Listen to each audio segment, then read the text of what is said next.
looting of Jewish property was part of Nazi policy, Jewish property and all Jewish assets, part of Nazi policy from the beginning of the Nazi regime.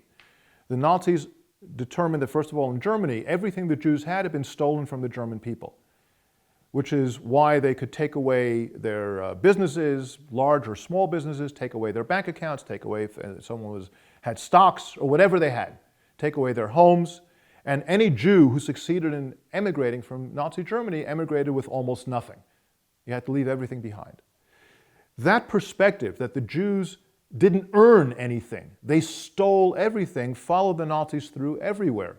And when they conquered territories in Europe, they found willing partners, both local individuals and local groups, as well as national perspectives.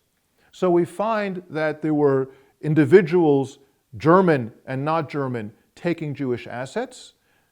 Germany was taking Jewish assets in occupied countries as officially being sent back to Germany. For example, in all of the death camps, particularly in Auschwitz and the Operation Reinhard death camps, Belzec, Sobibor, Treblinka, there were Jewish teams that were put to work to collect the belongings left behind by the Jews. In ghettos from which Jews were sent, there were Jewish teams sent by the Germans to collect all this material, package it, put it on trains, send all this stuff back to Germany. That's the German state taking everything from the Jews, first from the Third Reich, then from everywhere else. But we also find local people taking things. We find individual Germans taking things and pocketing things for themselves, sometimes even selling them and making money on them. But we find also, once the Jews are gone, that the local governments and the national governments take things, or that after the war, they don't return them. And when we say take things, we mean absolutely everything. Even a poor person has some assets.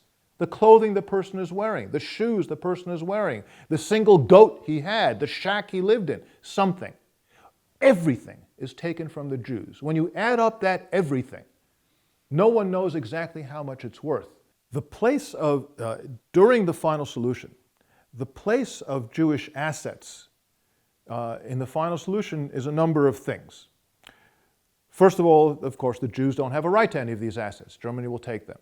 Local people will be allowed to take things, or they might steal things when they're not allowed. But the final solution itself had no budget. It's striking. But if you look at German national budgets, there's no mention. There's no budget line. There's no code word for it behind which lurks the final solution. It had to fund itself. And the way that it funded itself was with Jewish assets. Take away all the Jewish assets, then turn that around and pay the trains and build the camps and run the gas chambers, etc., etc., etc. So the final solution, in all of its different aspects and all of its ramifications, was actually being funded by the Jews themselves, of course, unwittingly. I mean, they're not saying, please kill me, obviously. But the Germans are using those assets.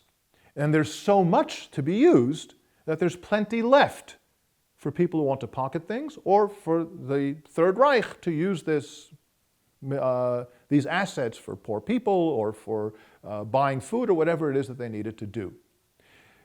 For the local people, taking the Jewish assets is also, for many of them, part of how they view Jews. Jews have assets, Jews are wealthy, we're poor. This is especially in much of Eastern Europe, parts of Southern Europe, and so on. We should take this away from them at the first opportunity. So that part of the motivation for local collaboration with the Germans, at least in some places, perhaps in many places, was also economic.